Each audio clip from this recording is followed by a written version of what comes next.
Let's try this table up here. Who's the spokesperson at this table? Yeah, well, Asha Korsler was supposed to be the rapporteur. He would have done a great job, but so I'm just sitting in for him.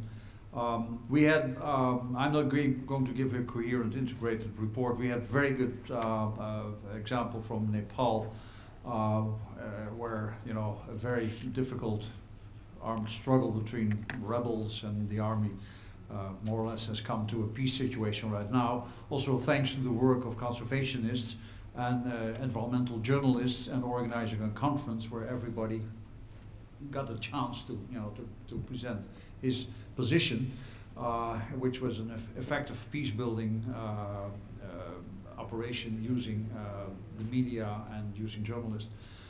In a post-conflict situation or in a humanitarian situation, there are two major actors. One is the humanitarian, you know, organization like the Red Cross, and there's also the media. You know, and Mangal was saying, you know, there's a very important intermediate role to be played by environmentalists, how to educate the Red Cross, how to educate the press. Educating the Red Cross in an ecological way, of course, you know, met with some remarks from David Jensen from UNEP, post-conflict unit there. He says, you may educate the humanitarian operation on ecological dimensions, but, you know, if you are dealing with thousands and thousands of refugees, you know, they need water, they need timber, you know, there will be an environmental price to be paid, you know, so you have to see that maybe on a different scale. We had a friend from Mexico. Mexico is plagued by narco trafficking, and there's a lot of instability, a lot of conflict.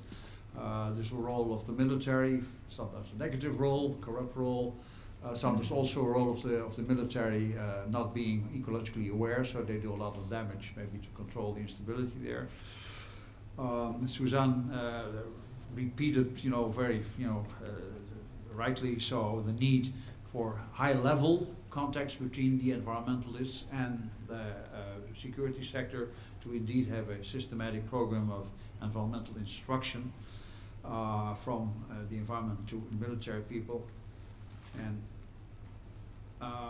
then I asked David Jensen to react on what Pete Witt said about Afghanistan. There are different perspectives when you look at maybe the field level or at the institutional level. Sorry, David had to leave, otherwise, you know, it would have been very good for David and Pete to have a drink together. I think I'll leave it at that. Thank you, Wouter.